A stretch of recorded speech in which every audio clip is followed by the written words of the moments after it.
りも夢の続きもきっとあな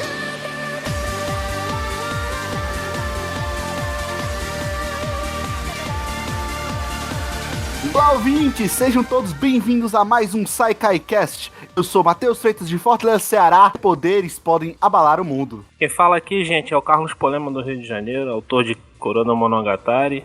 O tema hoje é realmente poderoso, quer dizer, super poderoso. Olá, gente, eu sou o Killua e infelizmente a vida nunca me deu nenhum poder. Opa, e aí? Aqui é o Vieira, eu sou autor de Punhos Flamejantes, que pode ser considerado um poder poderoso, quem sabe usar, e é isso. Olá, aqui é o Tisso, o grande demiurgo desse sistema solar, e minha grande habilidade é não me importar com as coisas. E eu não vou estragar isso aqui igual eu fiz com o podcast Poderes, podem deixar. Assim espero. Então, gente, como todos puderam ver, né, somos autores e este será mais um cast de autores, né? Como fazer os superpoderes, né? Como utilizar esse elemento das nossas histórias. Então, fiquem com a gente!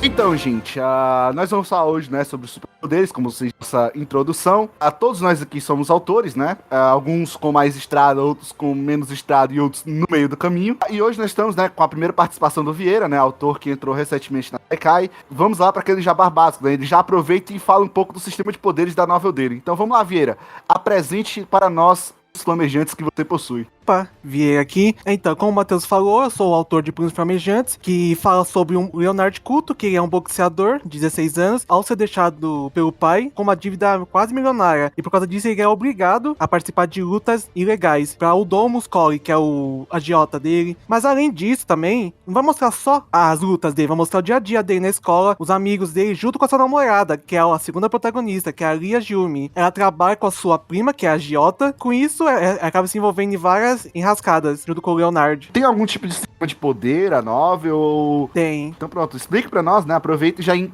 a gente já vai conversando com o tema do cast, né? Explica um pouco do sistema de poderes. O sistema de poder de Punhos Flamejantes é bem básico. O poder se chama ativação. E você me pergunta, o que é ativação? Ativação é nada menos do que você poder controlar o seu corpo, a musculatura dele. Como, por exemplo, o Leonard. Na primeira luta dele, ele consegue utilizar o ferro do sangue, cobrir os braços dele, ganhar mais poder de ataque. Aí, ao longo do tempo, vai mostrando mais personagens que usam, como, por exemplo, um que aparece no comecinho, o Yuri Namekai, consegue controlar as correntes elétricas do corpo dele e poder utilizar, como, por exemplo, uma explosão elétrica, cobrir o braço. É bem interessante. E quando tu falou do sangue, né, me lembrou da Edmund Woldenland, né, que o pessoal utilizava sangue pra fazer, enfim, armas, né, ou então poder retardado pra protagonista que era atirar nos outros. Me lembrou um pouco, é mais pela estética de luta mesmo que é Baki. Mas Baki não tem muito de superpoder, é mais de coisa técnica física. Embora tenha umas coisas de superpoder que são colocadas do nada, mas tudo bem. Tem alguma coisa especial que faz esses poderes aparecerem, ou na verdade é aleatório que acontece? Por exemplo, se eu treino meu corpo, respiração, enfim, isso já é de nascimento, já é algo genético, enfim. Então, a ativação, como é explicado no começo, qualquer um pode usar ela. Só que, como ela é uma técnica marcial recente dentro da novel, eles não sabem 100% o que pode e o que não pode fazer. Mas geralmente, se você treinar, você consegue controlar o seu corpo. É algo semelhante ao, entre muitas aspas, ao Ki de Dragon Ball Z, né? Que todos os seres vivos têm, como é o caso da Videl treinando, né? Pra voar. Você vê a bolinha de Ki lá quando ela tá treinando o Ki dela, o Goten vai lá e explode tudo. Já tem um determinado tipo de controle, né? Uma ideia bem interessante, cara. Bem interessante. Existe alguma upgrade ou isso seria um spoiler? Do tipo, essa ativação seria um nível primário ou não? Vai ser isso o tempo todo, a novel? Não, então, vai ser isso mesmo. Vai ter um upgrade ao longo do caminho, que eu não posso explicar agora, porque vai ter uma explicação melhor ao decorrer dos capítulos. Mas no geral é isso, não tem poder gradual que vai aumentando a cada arco. Vai ter um upgradezinho aqui e ali, mas nada muito uau. Então não vai ser algo do tipo ativação 2.0, ativação plus, né? Vai ser o mesmo poder, só que ele sendo desenvolvido da sua maneira, né? Isso. Essa é a história. É uma história bem diferente. Eu não conheço novels brasileiros que abordam esse tipo de tema. Interessante, vou dar uma olhada depois, né? Pra conhecer. Então o interesse de vocês, gente, punhos flamejantes, tá? Posso fazer um comentário do pouco que eu li da obra? Ah, pode? Pode. Não, uma coisa que eu gostei, eu não li toda a obra, porque essa última leva eu não cheguei a conferir todas as obras. Só conferi uma 100% e as outras lá pelos 30%, coisa do tipo. Mas a dele eu lembro de ter visto. Tem muito aquele cômico. One Piece tem disso também, que você, tipo, o personagem fala o nome do golpe, que é uma coisa que, em geral, já é cafona, já etc, mas é muito engraçado quando colocado da forma certa. Acho que ele consegue acertar bem nisso. O personagem principal tem aquele yo, se não me engano, não lembro se é ele. Agora, esse é o problema. É, o Leonardo, principal. Cara, eu adorei quando ele fala aquilo, porque é um humor minucioso, eu diria. O Tício gosta de Jojo, tá, gente? Então ele gosta de homens musculosos. Não, mas então, né? Que nesse caso do Yo-Yo é mais tipo uma marca do protagonista mesmo. Igual aquele cara que fica lambendo a cereja no Jojo. Fica pero. Ah, o Kakou, eu sei.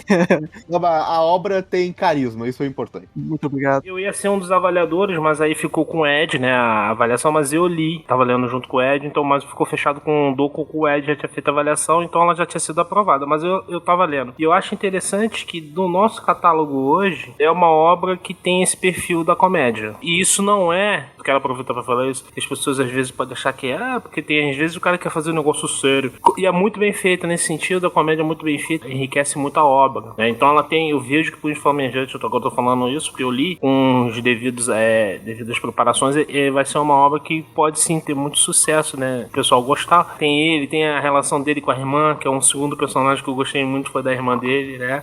Meio temperamental, né? Você tem um personagem que eu chamo de personagem babaca, né? Você tem os babacas, mas os babacas também são engraçados. Então o Punho Flamejante, ele vem aí, talvez aí pra poder também suprir de repente uma carência que a gente tem no catálogo de coisas mais com essa pegada também, né? Tem a ação, mas também tem a leveza da diversão, da comédia. Então eu espero faço votos que realmente ela faça muito sucesso no nosso catálogo. Seguindo, né, com a pessoa que estava falando anteriormente, vamos lá, Carlos. Diga um pouco do seu sistema de poderes, agora sim, de maneira um pouco mais profunda, né? Porque a gente já falou também no nosso toque mais profundo, a gente estava falando todo do mundo, né? E o mundo envolve os poderes. KM, na verdade, tem uma questão, né? Cada arco ocorre numa situação específica, então no primeiro arco, que é composto por 5 livros, a gente tem um sistema de poder que é baseado numa forma de energia chamada orca. Então tem classificação, né? As pessoas dentro daquela realidade, elas são classificadas conforme elas têm proficiência no domínio da orca. E aí você tem as categorias, né? Você tem categorização, você tem níveis dentro de cada categoria, e aí basicamente isso. E você tem a possibilidade, né? E aí são raros nesse primeiro momento aqueles que conseguem fazer uma manipulação que eu chamo de variação elementar. Então manifestar a orca através de elementos, é possível. Ou você pode manifestar ela como um aprimoramento, né? Amplificação, intensificação de força física, né? Ou até mesmo lançá-la e fazer uma projeção. Tem um pouco aí de um sistema então híbrido nesse sentido, né? Você tem a questão elementar e você também tem aqueles que não conseguem usar, que a maioria esmagadora da população que manipula a orca não consegue usar lá na forma elementar. O camarada que é 2 elementos, ele é mais raro ainda, né? Não existe a princípio tri-elementar. Então nesse momento é isso. Quando virar o arco, já muda já não estamos mais trabalhando com orca, eu vou trabalhar com porque a história demanda isso. Você tem uma mudança, né? Fica parecendo um pouco o Jojo, né? Você tem Harmon e o Stand tem essa parada que eu acho muito legal, né? É a loucura do Araki. Mas não tem como, eu não sou tão doido assim. Olha, tem que colocar o poder numa parte e esquecer completamente dele na próxima. No segundo arco o sistema vai se chamar Zor, né? Que é vitalidade em Yugur.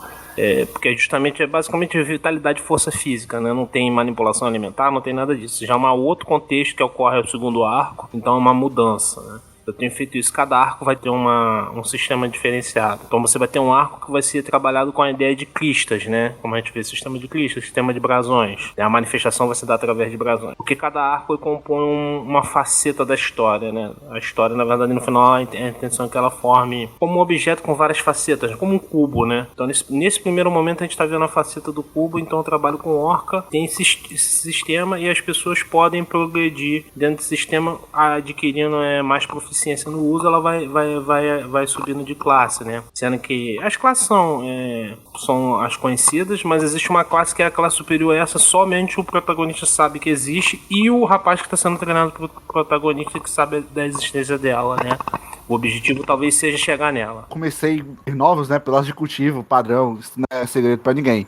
Uma coisa que me deixava virado era que sempre tinha um limite, né, por exemplo, chegava no ponto X, o ponto X é o limite, né, é o ponto mais alto que o humano pode chegar. Mas aí quando o protagonista chegava naquele ponto, na verdade ele descobre que ele era o saco no fundo do poço, que aquilo não era nada e que tem vários níveis na frente. Uma novel que me pegou muito, já colocar na porcaria do primeiro capítulo, já diz, ó, o nível mais alto é esse, acabou, foi a do True Gold to the Heavens, né? Ela já diz, ó, dou dia, ou seja, dou Deus, esse é o mais alto, não vai ter nada depois. Depois, né, que a novel é em um universo compartilhado, né, encontra depois novos níveis, mas a novel mesmo termina lá quando ele chega em dou Deus, pronto, acabou ali. Então, pelo que o Carlos tá dizendo, né, vai chegar nesse ponto, não vai ter algo depois que vai revolucionar a novel, etc, né? Porque como você chega nesse verdadeiro estágio supremo, você não tem mais aquela ideia de... Você vai crescendo dentro daquilo, entendeu? É como se fosse uma porteira, né? Os outros estágios até chegar até ao batente da porta. Depois que você atravessa essa porta, e as pessoas não têm conhecimento disso, só depois que você atravessa essa porta, aí você começa... Você vai crescendo, mas você continua dentro daquele nível, né? É como se tivesse a expansão agora estivesse aberta pra você. É nesse sentido, é um sentido de descoberta, é nesse sentido. Eu detesto isso também em novel de cultivo.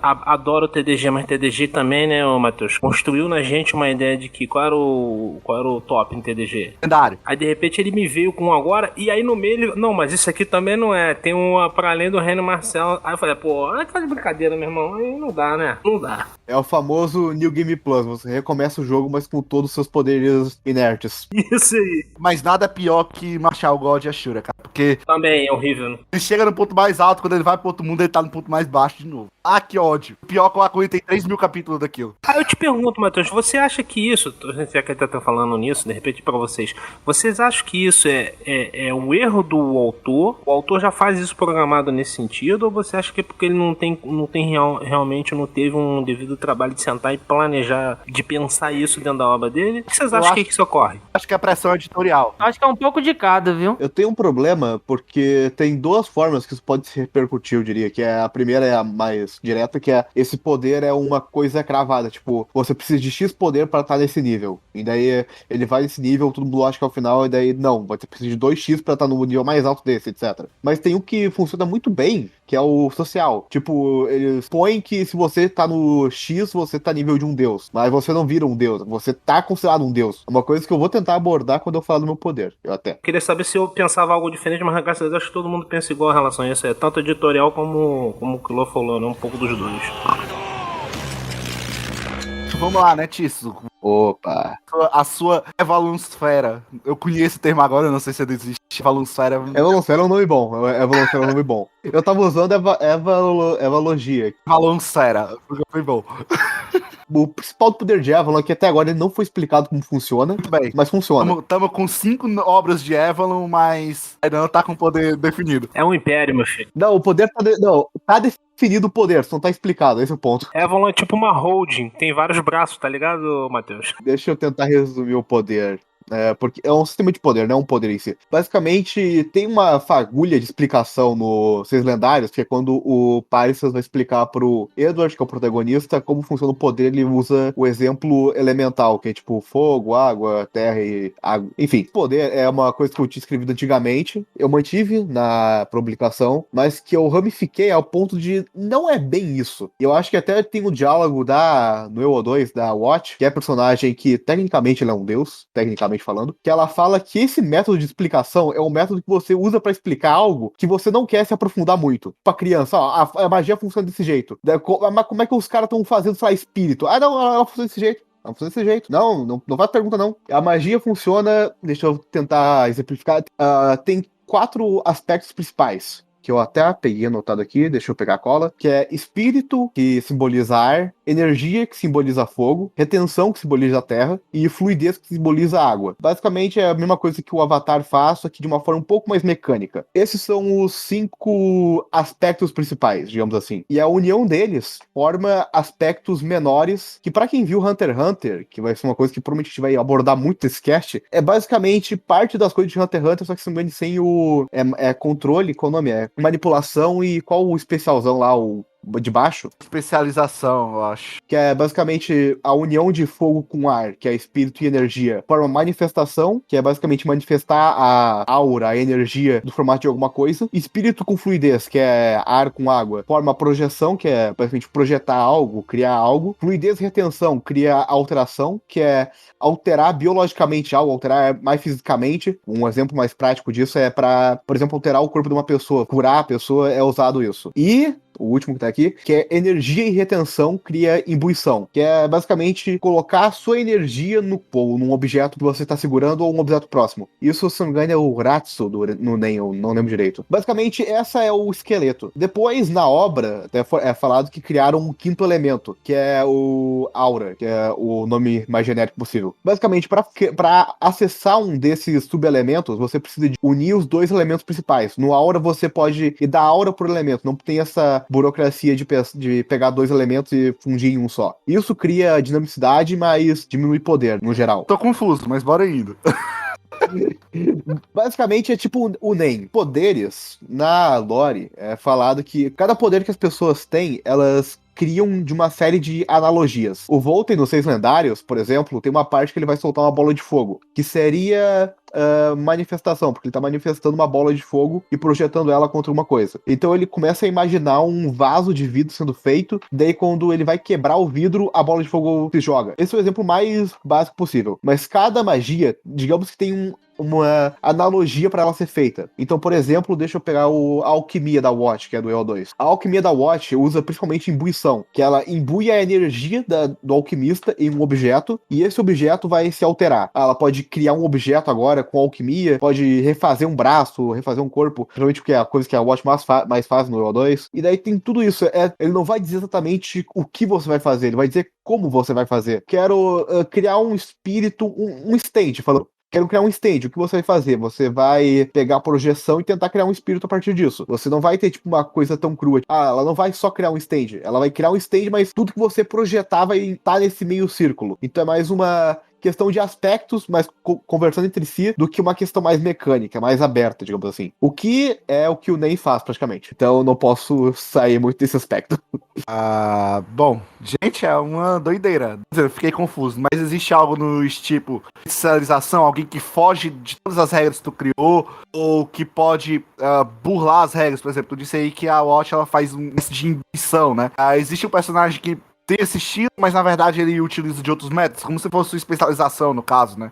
Ele ter algo que foge, né, da norma. Ou não, tudo é regrado centralizado nessas regras. Isso é uma outra coisa que tem na obra que seria, eu até para analogia, esse método que eu falei agora seria o movimento do corpo. Daí cada método de usar modalidade, digamos assim, seria o esporte. Você tem o corpo e agora você decide como você quer usar seu corpo. É só uma analogia, não é um nome físico, mas enfim. Então a Watch, ela decide mover as coisas por meio da imbuição da alquimia. Isso é um exemplo muito bom que tu usou. Que a Watch, ela, por exemplo, ela quer criar uma parede de pedra. Ela usa da alquimia para criar uma parede de pedra. Acontece que criar uma parede de pedra por meio da alquimia é muito ineficiente, porque ao invés disso, você podia estar gastando menos energia criando uma parede de pedra com outra técnica, por exemplo, manipular a terra diretamente. Não precisar fazer uma ponte para manipular a terra. Então tem muito jeito de chegar no mesmo objetivo. Porém, claro, quanto mais, como digo assim, o poder da Watch é mais específico, então ele vai fazer mais coisas, mas não tão eficiente quanto outras técnicas. Então tem vários meios de chegar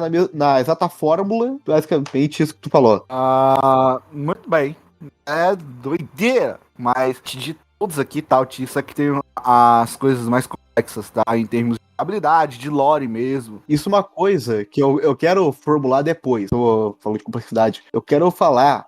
O Carlos tá aqui pra me cortar, eu tenho certeza que ele vai fazer isso. Não, que isso, jamais. Eu quero afirmar em rede nacional que o NEM de Hunter x Hunter, ele não é complexo. Ele só é bem feito. Daí isso a gente discute depois.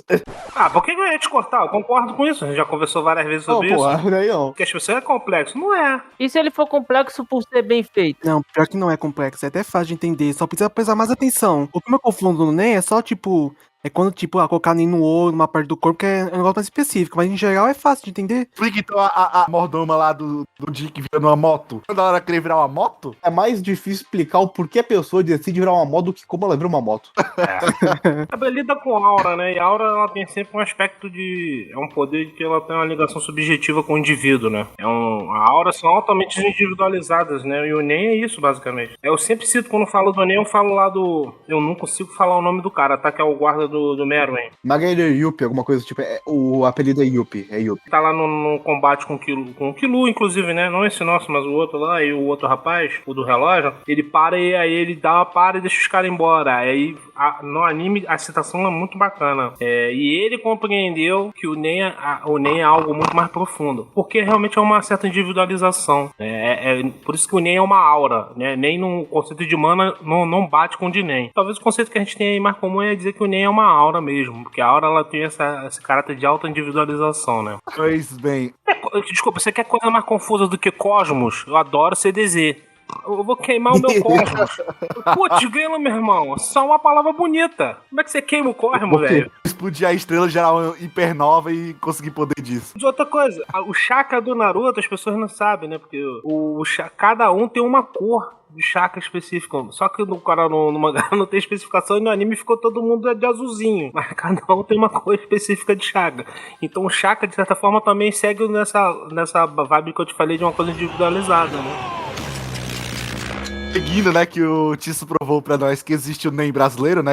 Vamos agora pra simplicidade, né? Sistema de Serafim, né? Basicamente, nós trabalhamos classes elementais, classe de observação e uma classe especial que é todo o resto. Você pode me perguntar, o que seria esse todo o resto? As pessoas que não se encaixam no tipo fogo, ar, elétrico, tipo terra e tipo água, né? No caso, geralmente o pessoal que utiliza água gosta de lutar com o gelo, né? E as pessoas que não caem na característica de observação, né? E características mais voltadas para a percepção sensorial das pessoas, elas caem na classe especial, né? Ou seja, a classe especial, como elas têm poderes diferentes, né? E são mais raras, elas acabou que não se criou uma nova subclasse. Não, se você no grande sexto, né? Se a gente pode colocar dessa maneira, você tá na classe especial. Entre os poderes, né, nós temos as classificações, né? Os de terceira classe, né, que são os mais fracos, são divididos em inferior, intermediário e avançado, né? O inferior, ele é o tipo de anjo mais baixo que existe. Basicamente, ele não tem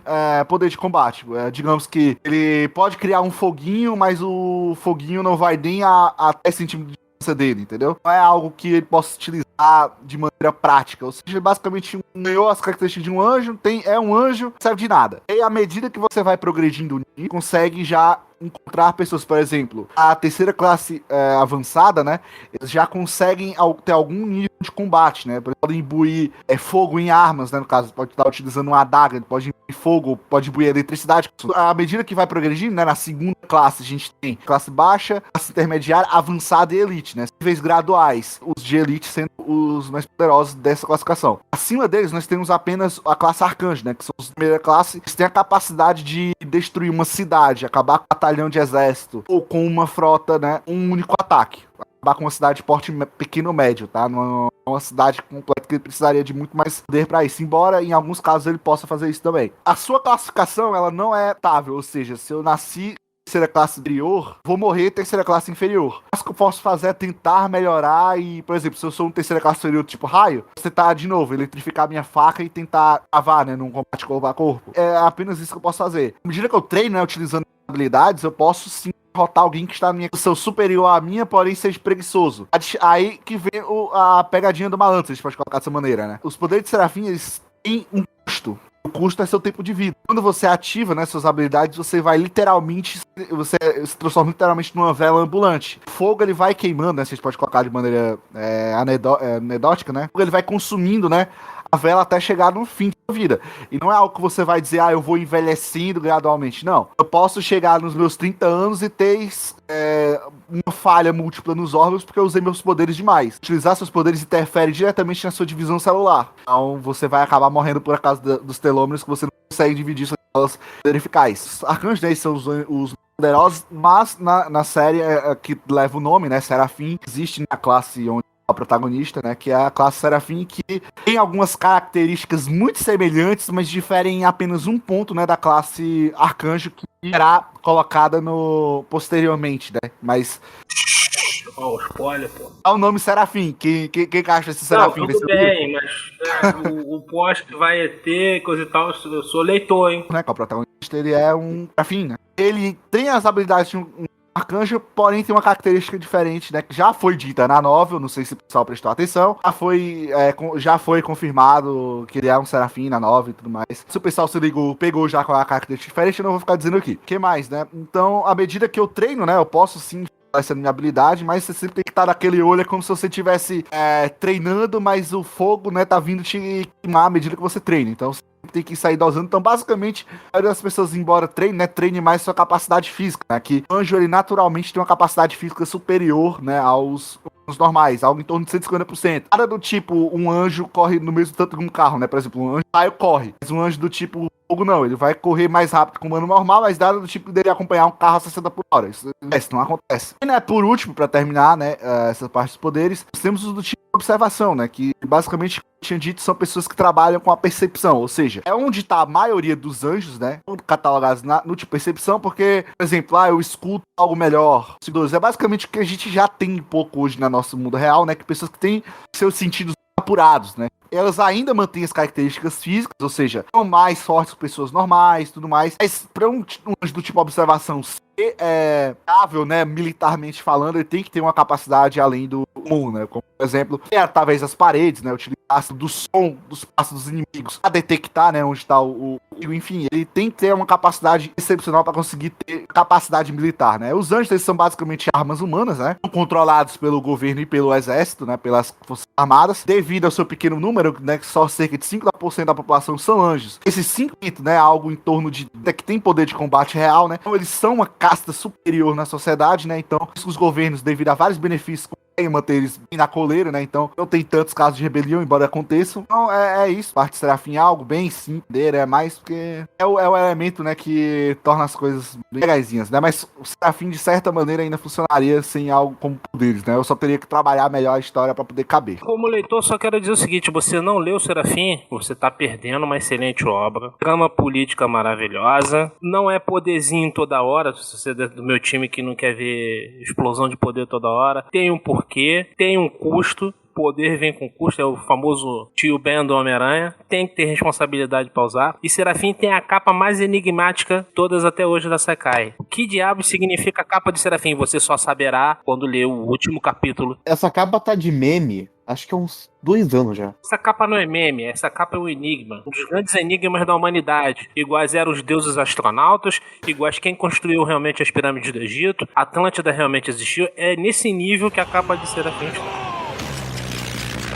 Mas eu quero colocar uma coisa interessante que o Matheus colocou em mesa, que eu acho que ninguém falou aqui até agora, que é esse negócio de limitação do poder, que eu tenho uma coisinha pra adicionar sobre a minha nisso. As habilidades de Avalon são limitadas em alguns quesitos. E até tem uma história da Porta de Janos, que o Carlos me ajudou a fazer. A porta simboliza mais ou menos a capacidade que a pessoa tem de saber como fazer a magia. Então ela tem que ter a magia decorada na mente, ela tem que ter a fé no Deus que ela vai ter para soltar a magia. E para isso, ela precisa de uma chave para abrir a porta. E a chave seria um condutor. Um condutor é literalmente qualquer item com algum poder mágico. Por exemplo, varinhas ou cajados, que é o mais comum que tem, mas pode ser qualquer coisa. Inclusive, essa parte do condutor ajuda muitas coisas. Que tem um personagem aí que aparece nos 6 lendários que faz uma arma lá que... Não posso falar quem é porque é spoiler. Essa arma que ele deveria criar é muito fraca, só que o condutor que ele tá usando é tão bom que a arma fica boa. E por fim, a parte de abrir a porta é basicamente a pessoa ter a noção de que ela consegue abrir, que ela consegue moldar a magia. E toda magia tem um custo em vitalidade. Quantas magias você pode soltar por dia, coisa do tipo.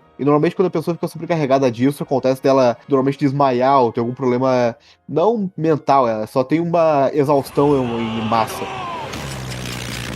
podemos seguir para o último membro, né? Que deve ter ficado amargamente triste por não ter falado nada até agora, né? Que é o Killua. Killua, não nos eletrocute, mas O sistema de poderes de Guerra das Relíquias, eu penso que já tem uma boa base conceituada, né? Mas eu não acho que ainda esteja completo. Então é bem difícil eu pensar. Inclusive, enquanto eu tava aqui, eu anotei várias ideias aqui no celular. Eu quero desenvolver depois. Então, falando do que eu já projetei na história, o poder se baseia em maná, né? Como a maioria das obras assim. Mas também tem outras energias místicas que se misturam a essa maná. Daí tem os magos com magia e os feiticeiros com a feitiçaria. Superficialmente, ambas parecem se tratar da mesma coisa. Tem uma diferença justamente que é nessa origem dessas energias. Então, enquanto a magia parece ser mais o lado bonzinho da coisa, a feitiçaria parece ser mais o lado mauzão assim da parada lá, né? Mas essa parte ainda tem algumas pontas outros que eu vou costurando de acordo com o que eu vou criando na história, né? Por exemplo, um mago que só pode usar magia do vento, mas ele pode passar a vida toda como um mago de classe 1 e nunca sair disso. Ou um mago poderoso, mas ele não tem muita maná em seu corpo. Esse mesmo mago, ele pode usar a feitiçaria para aumentar os seus poderes e até rivalizar com magos mais poderosos, com outros seres mais poderosos. Tudo através da feitiçaria, né? Que antes era impossível para ele com seus poderes naturais. Então a feitiçaria é basicamente como um upgrade da magia. Mas como disse antes, há um custo para se fazer isso. Que na história lá, se vocês leem, se vocês acompanham, vão saber qual é o custo. Lá explica direitinho desde os primeiros capítulos.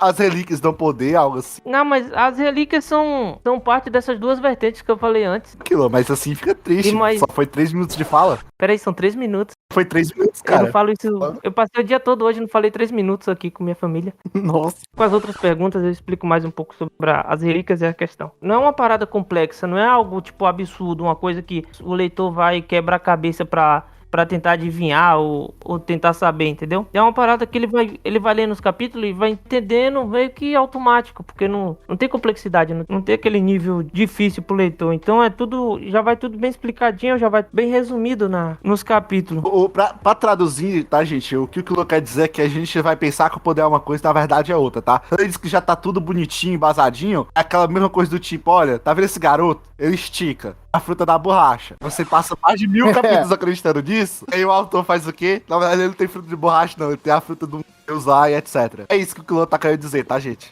Eu só usei outras palavras. Exato. Esse mago, ele não é mago de Ramon pra lutar. Os Stays na realidade são um vírus extraterrestre. É. Isso não é piada. Os Stays realmente é um vírus extraterrestre. A parte 5 confirma isso. Tudo resume a Alien no final, igual Naruto. Vai ser a briga do século, vai ser os aliens no final da novel. Mas pior que vocês estão entrando muito fundo aí, né? Vamos parar. Vamos pensar que eu tirei as ideias aqui desse cast.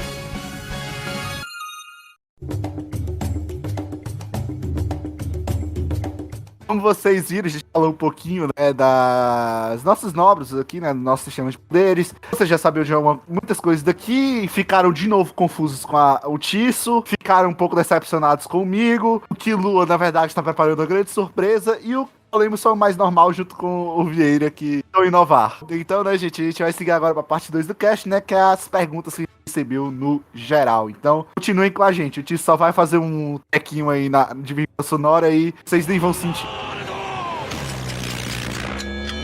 Então, gente, agora a gente vai pra parte, né, de perguntas que vocês mandaram lá no geral. Eu recebi de novo perguntas no privado. Por favor, mandem apenas no geral, tá? É tanto que eu só tô utilizando as perguntas que eu recebi lá no Discord geral. Então, vamos lá, né? Agradeço a todos que colocaram, né, as perguntas lá. A gente vai começar com a primeira, que foi feita pelo Samuelinho. Tem uma obra com poderes variados. Como se reinventar e evitar repetição e o que das habilidades? Isso pra mim é uma tortura, porque as minhas habilidades se resumem a poderes elementais. A maneira de eu tentar inovar é durante em batalha, não tem outra saída, porque só de fogo, basicamente qualquer personagem em combate, né, do elemento fogo vai estar saltando. Ele não vai estar criando uma armadura de fogo ainda. Quebrar essa repetição seria, né, no uso prático da habilidade, né, durante uma luta, né, por exemplo, o personagem de fogo, em vez de ficar só soltando bolinha, sei lá, ele pode criar uma lança, né, de fogo, enfim, grande inovação, mas é uma maneira de tentar mudar a coisa. Eu tenho dois métodos na realidade. Um é mais direto ao ponto e outro é mais a partir do tempo, que é, a primeira é até falando de uma obra que eu acho que já acabou, eu não sei se tá continuando, mas eu acho que o mangá eu sei que acabou, que é a Fire Force, que basicamente, minha dica pra isso é, crie um sistema ou algo uma temática de sistema, não precisa ser necessariamente o sistema todo, limitado em alguns pontos para que você seja obrigado a criar coisas boas com esses pontos. Por exemplo, o Fire Force, toda a estética dele se baseia em magia de fogo, em pyromancia. E né, tem os negócios de chamas de pessoas da primeira geração que tem poderes tals e tals,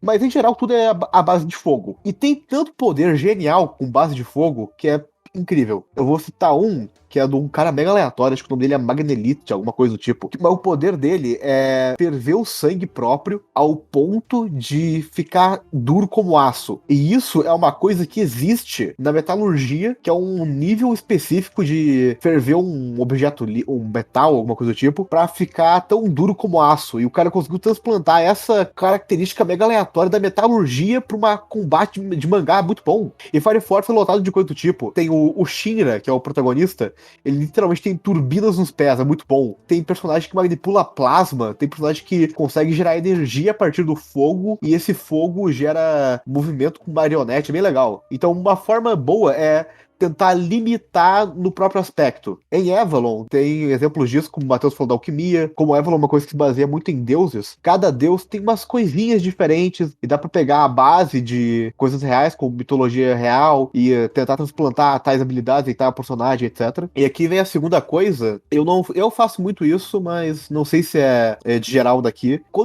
Quando criar um personagem, tipo, digamos que um personagem meio importante, tentar criar baseado em alguma outra coisa, tipo, algum personagem, daí criar uma base de poderes. Eu tenho uma do EO2, que provavelmente não vai aparecer até, sei lá, final da obra, porque ela não é tão relevante, mas que ela é inspirada na Mary Poppins. E um dos poderes dela é criar um puppet, é um bichinho de fogo, e esse bichinho cria fumaça, e essa fumaça se mescla na fumaça geral e cria um radar ao redor dela. E ela usa esse radar para trabalhar em Londres, porque ela é uma detectora, tipo uma vigia da cidade de Londres. Uma coisa tão específica, mas tão divertidinha que eu achei. Eu acho essa metodologia interessante. Como você citou Fire Force, um anime também que eu acho que explora bastante em questão de poderes elementais é Black Clover. Que nem os irmãos lá de fogo, que eu sempre esqueço o nome, é o Fuegolinho, acho que é a Meleona. Que nem o Fuegolinho, ele geralmente usa mais um soco. Acho que é um punho de leão pra lutar. Já a Meleona também usa, só que, como posso dizer? Só que ela meio que varia, às vezes faz um punho, às vezes é um punho, uma pata. Ou então ela usa esse punho como fosse turbina, igual o Shinra faz com os pés. Isso que eu gosto de Black Clover. A base da magia são repetitivas, mas são diferentes. Outro exemplo também é a Noelle e o irmão dela, que eu esqueci o nome, que é a minha babaquinha. Os dois é magia de água. Só que a Noelle usa mais acho que é spoiler falar que ela usa mais aquela armadura, aquele ninho de dragão, e o irmão dela usa meio que uma aranha de água. Acho que é mais versátil, que é uma aranha grande com várias patas pra segurar várias coisas. E por aí vai. Tem muito disso em Baki, só que Baki é muito específico, porque não é técnica magia em Baki, é técnica corporal, embora algumas são muito estranhas. Então tem muita coisa, por exemplo, o Baki tem uma habilidade que é a Shadowboxing, que é basicamente, eu acho que é a habilidade principal dele, não tenho certeza, que é uma habilidade que ele consegue simular uma batalha com uma sombra, e essa habilidade ele usa pra treino, e ela é muito importante porque com essa habilidade ele consegue se preparar pra batalha, etc. Ele tem muita habilidade que mexe muito com fisionomia humana, principalmente, e que também mexe muito com artes marciais reais, então isso é muito interessante, que ele pega um polo realista e tenta colocar um pouco de fantasia, um pouco de exageros, mas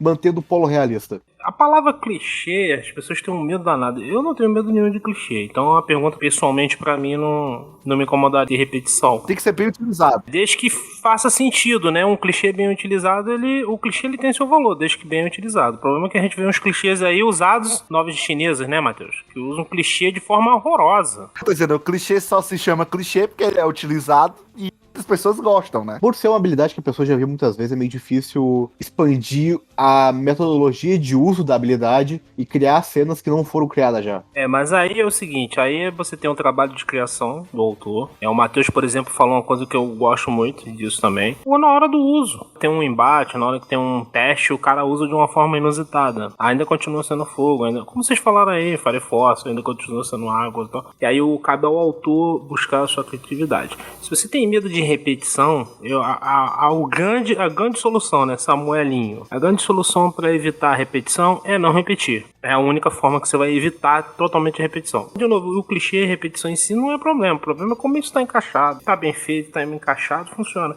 Agora, você pode inventar uma coisa totalmente inusitada também. Você pode ter uma mescla. Isso é a construção, né, Matheus? Isso é a construção que você tem que ter liberdade pra trabalhar. Tem gente que tem muito medo, né?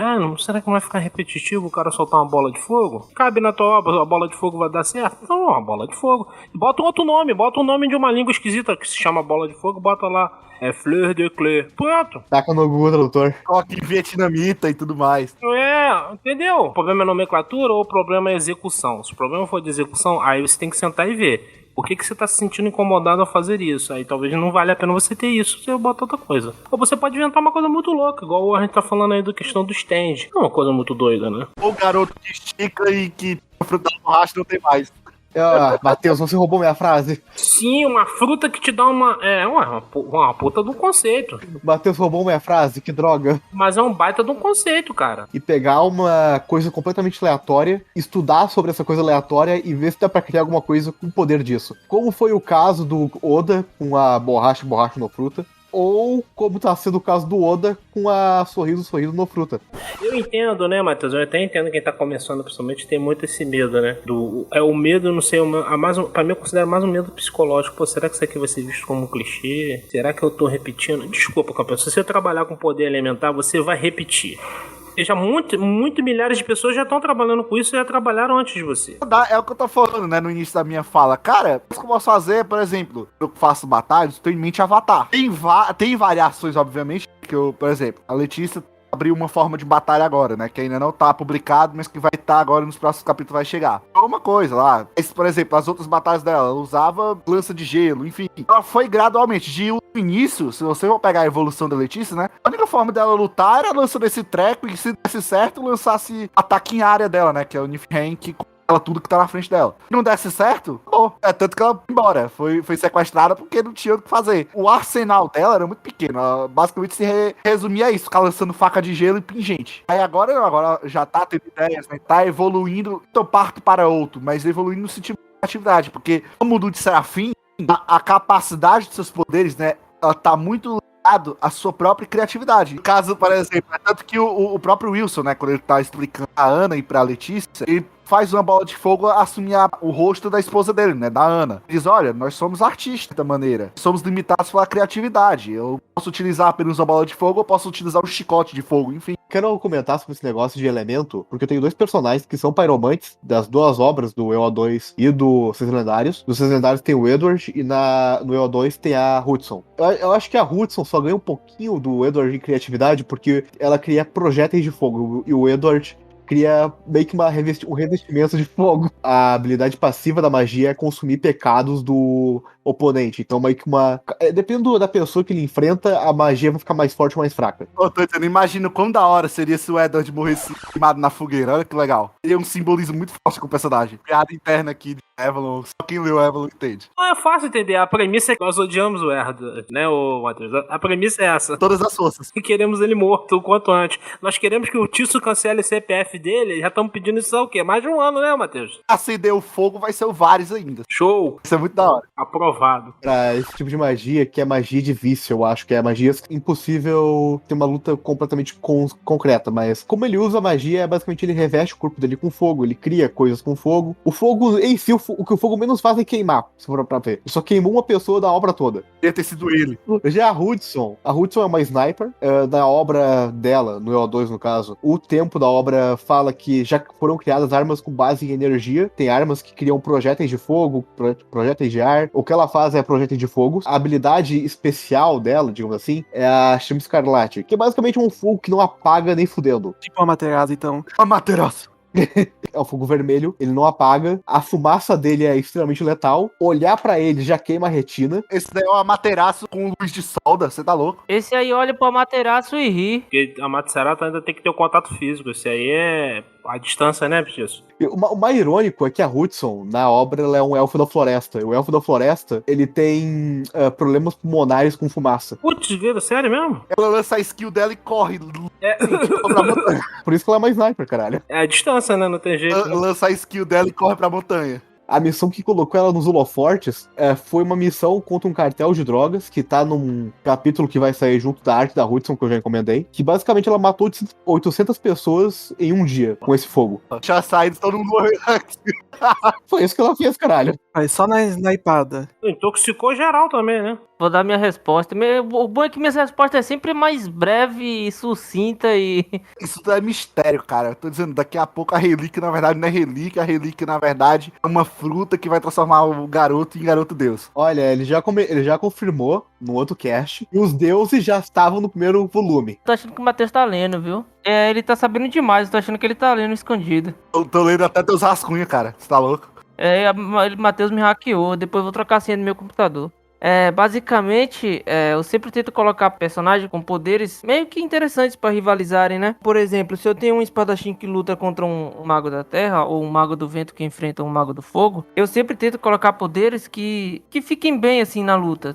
Eu sempre penso na luta, assim, no esboço, antes de criar os poderes. Então, se eu tenho um mago do fogo contra outro mago do fogo, eu também tento pensar, assim, no motivo e no ambiente que a luta ocorre. Então, essas coisas, o próprio terreno e as motivações dos envolvidos, eles fazem parte da luta, assim como os poderes. Então eu uso isso para tentar tirar um pouco o foco dos golpes em si. Então eu uso sempre essa questão da motivação, do ambiente, do terreno. Então antes de criar a luta, eu sempre penso no esboço geral dos personagens envolvidos, os motivos, o terreno. Com isso, eu vou criando os esboços, tentar colocar uma luta ali dentro, encaixar uma luta ali. Já aconteceu de, tipo, tu criar um personagem, tu criar outro personagem, e depois olhar pra eles e falar, eu quero que esse cara na porrada sem nenhum motivo, só porque ia ser muito da hora.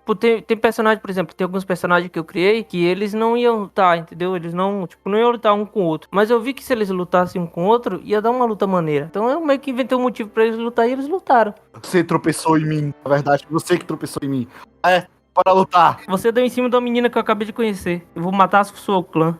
Outro ponto que eu falo que é conhecer os personagens, né? Por exemplo, um jovem mago do fogo e um velho mago do fogo, mesmo que eles tenham as mesmas habilidades, suas mentalidades serão totalmente diferentes e eles pensarão em formas distintas de usar seus poderes. Então isso é uma coisa legal para mostrar para os leitores, não só tipo os golpes, quem é mais forte, quem tem um golpe mais forte. Então, essa mentalidade por trás dos golpes que é interessante pra você mostrar. Só complementando o que o Kuya falou sobre esse lance de você pensar primeiro no cenário, as circunstâncias que vão acontecer durante a luta. Que, tipo, pra quem já escreve há um tempinho já, meio que precisa disso. Não dá pra você chegar, vou fazer uma luta no meio da cidade e dane-se. Não dá pra fazer exatamente assim. Que às vezes o poder da pessoa é muito específico, do personagem. Então você não dá pra ser em qualquer lugar a luta. O Power Rangers não conhece esse conceito. Eu sempre, desde pequeno, imaginei quantas pessoas morrem naquelas lutas, hein, mancho? O construtor da cidade lá, ele tá feliz cara, porque toda vez que tem uma pancadaria, uns prédios vão embora, né? Ele falou, opa, aquele empreiteiro ali tá feliz. Engraçado, eles vão lá, salvam 3 pessoas do monstro. Quantas pessoas morreram de efeito colateral?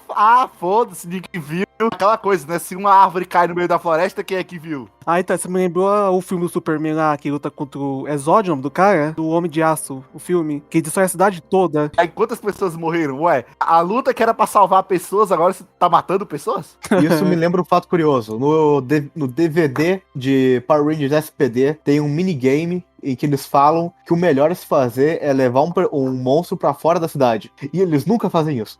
Acho que um jeito bom também de usar de forma criativa o poder, acho que é implementar meio que armas que conseguem mesclar com o poder do personagem. Como, por exemplo, Fire Force, que tem o Tenente Nawa, que ele consegue controlar aquele fogo lá, quando você atira, solta uma explosão de fogo, ele consegue controlar a trajetória da bala. As armas do Vulcan fazem isso também. O Vulcan, no caso, faz as armas pros outros, mas... Quem também tem um personagem meu, de uma outra história, um personagem secundário. Ele tem magia de vento, só que ele não consegue controlar. Toda vez que ele usa a magia, acaba meio que destruindo em volta dele. Aí então ele tem uma espada mágica, ele solta o ar no ambiente, meio que manipula o ar, e ele consegue colocar na espada e meio que soltar um tiro compensado. Vamos lá, de maneira resumida, né? Fazer uma pergunta. Tem uma obra, né, com poderes variados, como se evitar a repetição do clichê, né, nas habilidades. Cada um tem seu método, tá? Mas eu acho que dá pra gente extrair daqui é que cai muito naquilo da criatividade que você tem, né, na hora de utilizar as devidas habilidades, né? Você tá lidando com obras elementais, né, que os elementos tem como você fugir da repetição. Não cai muito do artefato, por exemplo, se você utiliza uma arma, determinada arma, como o Vieira disse, o do ambiente, né, como que Lua disse também. Cai muito naquilo do como utilizar, como fazer, como tornar aquilo interessante, né? E você tem que ir, né, pra essa direção do não se preocupar tanto na repetição, mas sim no uso, como utilizar, né? Essa habilidade é só lançamento de fogo, posso, sei lá, modificar pra a bola, como o Vieira disse, né? Roteiro. Essa é uma coisa que as novas chinesas não sabem trabalhar. Não sabem, não dá. Eles inventam alguma coisa do fundo do universo, literalmente, às vezes, a trazer a companheira, né?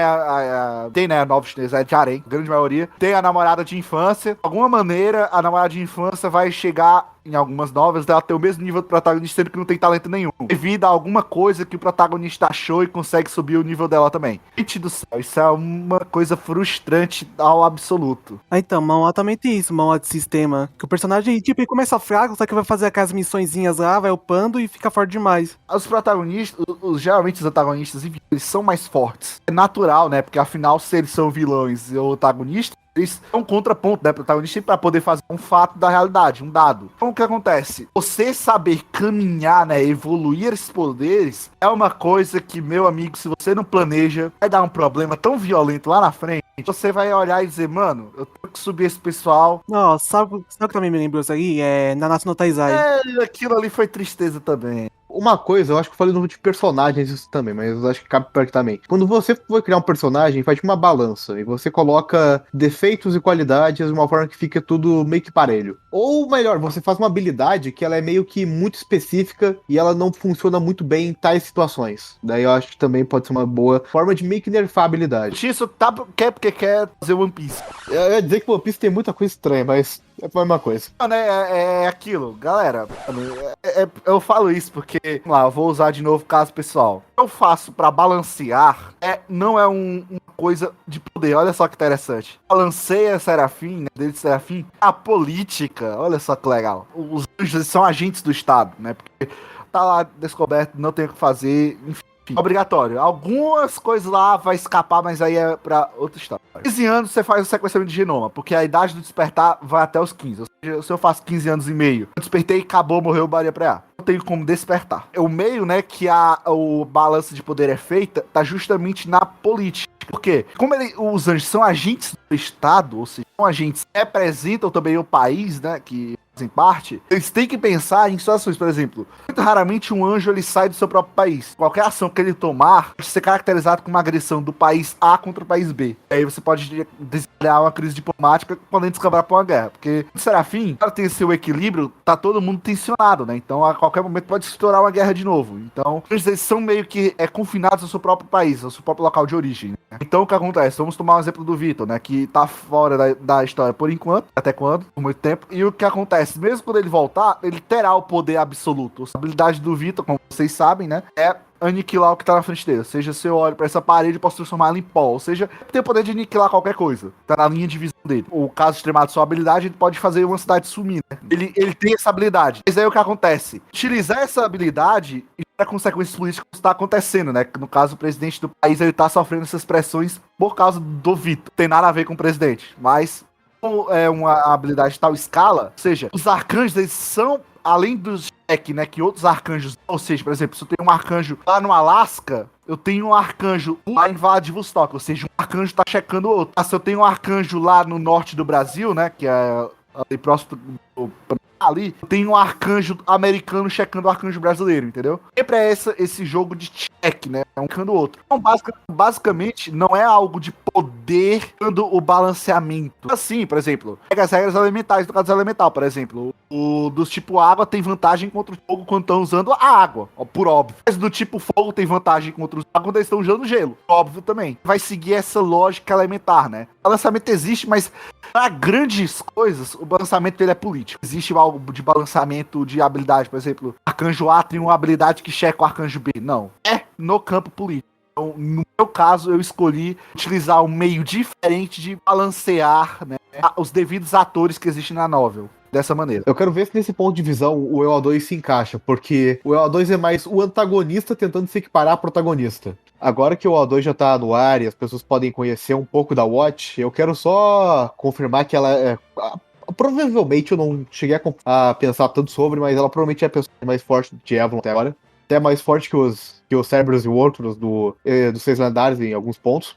Mas uma coisa que é interessante é que a plot do EO2 é basicamente o Arsene tentando competir com a Watch pra ver como ele consegue derrotar ela. Porque tecnicamente o Arsene seria assim mais fraco que a Watch. O EO2, como a Watch é tão forte assim, etc., é limitada pela própria obra. Como isso acontece? O EO2 é baseado em Shinrupan, então o foco da obra não é uma luta entre os protagonistas. Tanto que eu acho que até agora eles lutaram umas 3 vezes em 150 capítulos. O foco é basicamente uma coisa que o Arsene quer roubar e a Watch, como é do governo, tenta proteger a coisa ou pegar a coisa antes. Depende do que acontece. Tudo na obra se baseia no que o Arsene vai fazer e em como ele vai enganar as pessoas. Posso falar aqui algumas coisas que já aconteceram no prólogo, que é a Watch saindo da prisão e vendo o que o Arsene já fez antes dela tomar o caso. Por exemplo, a primeira coisa que ela vê é de uma pintura, que o Arsene ele roubou uma pintura de uma cápsula do tempo. Na lore, o Arsene ele manipula dados de documentação para ele ter uma pintura falsa e todo mundo achar que a pintura falsa é verdadeira. E daí ele troca a pintura falsa pela verdadeira no dia da abertura. Eu diria que é muito mais vantajoso tentar limitar a situação do que limitar o personagem. De tentar não fazer aquele disputa direta, como foi em Hunter x Hunter, por exemplo. Que a disputa de Quimera antes não envolveu só uma luta direta, envolveu toda uma questão de política, etc. Como cada um ia lutar contra cada um, a estratégia de Quimera antes, a filosofia de Quimera antes. Claro que isso vai muito de história pra história.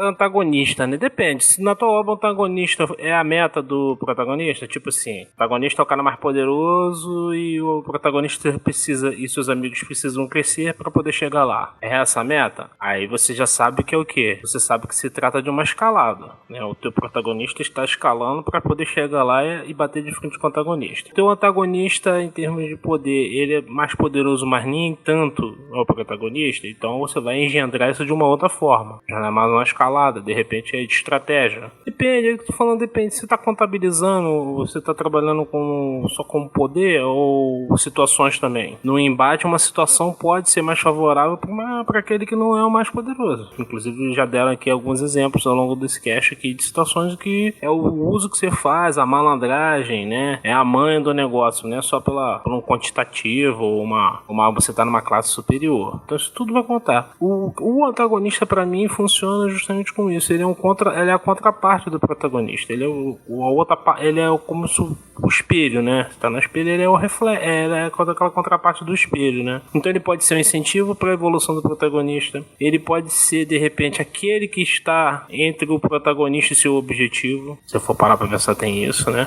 E a gente tem obras em que o antagonista, na verdade, ele tá no meio do caminho. Ele é a pedra no caminho, né? Eu gosto muito de um antagonista que, além de ser muito poderoso, não é o mais poderoso da obra. Algumas pessoas acham que ele não é o mais poderoso, mas ele é o mais estratégico e ele é o mais perigoso por isso. Que é o quem? Acertei. Tu falou quem? Eu acertei, eu falei que era Aizen. Aizen Sosca. O Aizen não é o mais forte, ele é muito forte, mas ele não é o mais forte. Mas o que tornava ele tão perigoso era justamente que ele era extremamente estratégico, né? E às vezes exagero demais, né? Matheus, a gente já conversou sobre isso, né? Aquela do Gin poderia ter deixado passar, né? Eu sabia que desde o início eu não podia confiar em você achava que me enganou. Podia ter tomado a pernada do cara ali, acho que ficava legal. Mas independentemente disso, ele é um excelente vilão. É não só pela frieza, coisa e tal, mas ele é um vilão. Ele realmente ali, você vê, ele bota em risco tudo. Muito também pela força da personalidade dele também. Isso pra mim é um bom antagonista. Quer dizer que ele é o mais poderoso de todos. Agora tem obra que é o cara mais poderoso, né? Os mais antigos viram Yu Yu Hakusho no arco lá do torneio. No torneio lá era o Toguro. O Toguro era o cara, o ápice. E o Yusuke e a turma deles tinham que chegar pra enfrentar ele no torneio. Porque ele tinha que ir pro torneio enfrentar ele. Era isso, ia morrer. Então o Yusuke tinha que ficar mais poderoso pra poder sobreviver. Já é uma outra posição, né? Ele é a escalada. Então vai depender. O que o Matheus fala que é verdade é, de novo, a nova de cultivo peca nisso. Os antagonistas não são nada, né? Muitas das vezes nova de cultivo, né? Porque tem um encontro furtivo, tem um cara dar uma topada na na beirada da porta evolui no cultivo. É tudo muito fácil às vezes. Isso eu já não gosto. O antagonista ele tem que inspirar medo, mas ele tem que inspirar também desafio, melhora do protagonista. Eu considero um bom antagonista esse, entendeu? O pessoal às vezes é muito focado no poder pelo poder, mas esquece do desafio que é o antagonista, né? Pense nele como desafio. E aí eu acho que fica muito mais fácil de encaixar essa questão de habilidade, coisa e tal. Ele é o desafio, ele é a pedra no caminho ou ele é o ponto de chegada do teu protagonista? Preciso ser mais forte que ele ou então eu preciso passar por ele pra chegar lá ao Santo Graal? São posições diferentes, né? Se você tiver isso em mente, fica muito mais fácil trabalhar isso. Então, eu acho que pra evitar isso é até um pouco simples até. Só não tentar fazer um protagonista ser o fodão dos fodões desde o começo. Precisando ser mais fodão do que era antes, sempre a cada arco, entendeu? E sempre agir como fodão em todas as oportunidades que aparecem na frente dele. Então, eu acho que se você pensar que ser protagonista também é um personagem da sua história, com qualidades e defeitos, ele também pode amadurecer, seus poderes também podem amadurecer, assim como os outros personagens da história, sejam antagonistas, sejam secundários, ou simplesmente aqueles personagens de fundo que aparecem lá 1 ou 2 vezes na história e pronto. Posso fazer uma pergunta pra vocês aqui? Porque eu não posso perguntar ao público, eu só posso perguntar a vocês, os meus amigos que estão aqui de hoje nesse momento. Vocês já notaram que às vezes tem uma obra lá, aí tem a luta do protagonista versus o vilão, nem que seja o vilão do arco. Mas a luta não dele, mas a do um amigo dele contra um capanga do vilão é mais emocionante pra você que tá lendo, que tá vendo, do que a dos principais naquele momento? Já sentiram isso? Já. E parece que os dois lados estão se superando, estão se enfrentando. Às vezes o amigo do protagonista não é tão bom e é uma luta às vezes de superação dele também. Já sentiu isso? E naqueles torneios de manhua. A gente tem também, sabe, uma característica disso, às vezes a gente encontra em One Piece. Devido às várias lutas que acontecem, a do Luffy sempre vai ser a mais bem trabalhada, isso é um fato. Agora, quantas lutas do Usopp foram melhor que as do Sanji? O desespero, né, de vencer, né? Aí agora muita gente que é fã do Sanji vai querer encontrar minha casa e me matar. Não, porque o Sanji é muito poderoso, o Usopp é justamente o oposto, né, em termos de poder. E as lutas dele, às vezes, ele tem que ir pela engenhosidade, né, Matheus? Às vezes ele ganha pela malandragem, pela engenhosidade, por sorte. É uma luta mais estratégica, no caso. Agora sim, você não vai encontrar isso no Zorão da Massa. Zorão, todas as lutas do Zoro, inclusive as que ele basicamente só fez fatiar, essa do King agora, que do King Amor, né? Encontrou finalmente alguém do nível dele. Mas até aqui, ele tá batendo com o grupo do Kaido, cara, o Zoro só passeou do novo mundo. Enquanto isso, o Sanji foi lá, quicou o osso da perna, foi chutar o cara lá e trincou o osso. Meu Deus, Sanji. O Usopp nunca teve uma luta que você diga, olha, essa foi melhor que a do Zoro. Aí você olha pro Usopp e diz, essa luta do Usopp foi melhor que a do Sanji. Vamos pegar a da CP9. Cara, a luta do Usopp foi melhor que a do Sanji. Uma fanbase do Sanji é muito aguerrida. Cuidado que ninguém vai brotar aí na tua casa. Cara, eu quero falar de Baki que eu tava vendo das lutas do Miyamoto e do Piccolo, que são os personagens do mangá que eu acho que vai ser adaptado na adaptação. Basicamente o Piccolo é um homem das cavernas que foi anabolizado e o Miyamoto é um Miyamoto Musashi encarnado. E é muito bizarro as lutas, porque as lutas do Piccolo, acho que todos os personagens que lutaram contra o Piccolo tiveram umas coisas melhores que ele. Mesmo o Piccolo ganhando. Teve um cara que era o filho de um dos mais pica lá, o Orochi. O cara desenvolveu um golpe que quebra a barreira do som. Perdeu, mas a luta dele foi tão boa que não dá pra dizer que o Piccolo foi o grande vencedor. Vou dar um exemplo da própria novela do Aizen, né? O Ichigo é o protagonista, é o cara que tem o híbrido super hiper poderoso, né? Mas às vezes tem arcos, tem lutas de camaradas que não são nem capitães, são tenentes. Tu fica assim, caraca, maluco, essa aqui foi boa, hein? Porque você vê o cara passar perrengue, tá ligado? Tu fica assim, caraca. Não é tipo DBZ, com todo respeito ao pessoal. Eu não tenho respeito não, porque DBZ pra mim morreu depois da saga Freeza. Mas enfim, DBZ hoje é uma coisa muito triste de se ver. É Goku, um pouco de Vegeta, aí Goku. E até o antagonista que ele vai enfrentar é escada pra ele, mera escada. Tipo, você fica perguntando, cara, pra que eu vou continuar vendo isso, cara? Cadê o senso de perigo? Pra que eu vou continuar vendo isso?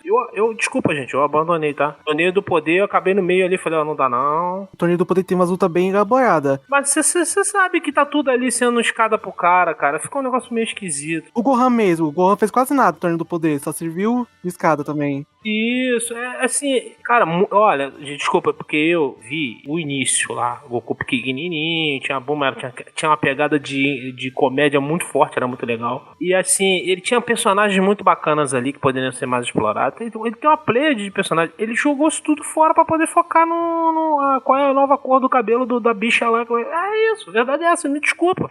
Agora eu vou ficar com o cabelinho meio branquinho, coisa e tal, agora qual a próxima cor? Fico pensando em rosa, talvez seja o Supremo. Mas olha, o que me fez perguntar, cara, o que eu tô fazendo aqui? Quando o Vegeta tava tomando um pau daquelas idol lá, eu olhei e disse, mano, isso é Dragon Ball. Nossa! Não é Dragon Ball isso aqui é qualquer coisa, alguém tá estragando minha infância, devolva o meu tempo. Vocês estão ligados que essas novas histórias são feitas para outro público, não é? Não, olha só, você tem, por exemplo, obras aí que estão mais coqueluche, né? Você tem Shingeki, por exemplo, que o pessoal, ele não é o personagem principal, mas, porra, a luta dele com o Branco fala que é a melhor luta que tem é a luta do Levi versus o Bestial. Ah, porra, mas tá pra ali porque ele torcida do cara. Mas o pessoal gosta mais. E não tem nenhum super antagonista, nem o super protagonista ali. Mas vou pegar uma que é mais recente, que estourou a boca do balão, o Jujutsu no Kaisen. Quando o pessoal vai falar de Jujutsu, já tem o Gojo, coisa e tal, mas, pô, aí o pessoal vai falar assim, porra, mas aí fala, por exemplo, do Nanami. Nanami nem é um personagem muito principal, mas acha aquela batalha dele do Nanami com aquele doido lá, a pessoa adora ela, diz que é a melhor da primeira temporada. Tem gente que diz que o outro personagem, porque o outro personagem, aí é isso que eu acho ruim, porque o teu protagonista, parece que o teu protagonista foi rebaixado no segundo plano, quando não deveria ser. Mas aí eu não sei se é como o Xavier falou, pode ser problema de roteiro, problema de enredo, o cara dimensionou mal as coisas, ou ele pensou, como o Matheus sempre fala, o cara pensando com aquela cabecinha de que, de novo a gente vai falar mal de cultivo, mas não são todos os cultivos, mas alguns cultivos têm essa mania de ficar esticando a corda, e fica um negócio chato. Quando você chega no 10º capítulo, tu já sabe o que vai acontecer. Ó, eu quero deixar uma coisa bem clara. Eu não tô nem aí se o Dragon Ball é uma obra escada.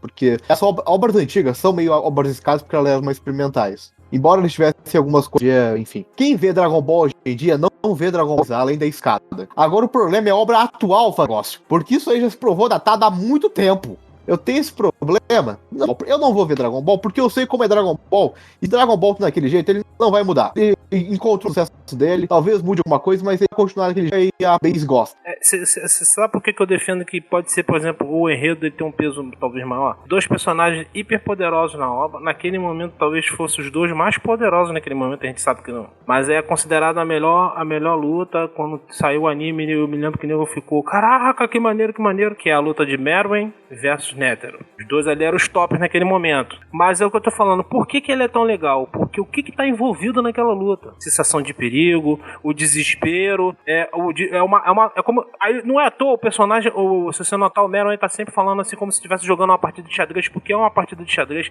há um desespero por parte de um, o cara já tem uma contramedida por parte de outro, o outro parte com uma atitude de tudo ou nada. Isso tudo cria uma cena em que você tem 2 camaradas que eram os tops, brigando entre si, numa luta que você sabia que um ia ter morte. Tipo assim, as pessoas adoraram. Por que adoraram? Foi muito bem construído isso. Não é que eu acho que é melhor, mas a maioria vai falar que é. E eu paro pra pensar, pô, mas foi muito bem construído. Tudo ali faz sentido. Vocês concordam que a melhor participação da entrada da invasão é do narrador? Cara, aquele narrador é maravilhoso. Ah, sim.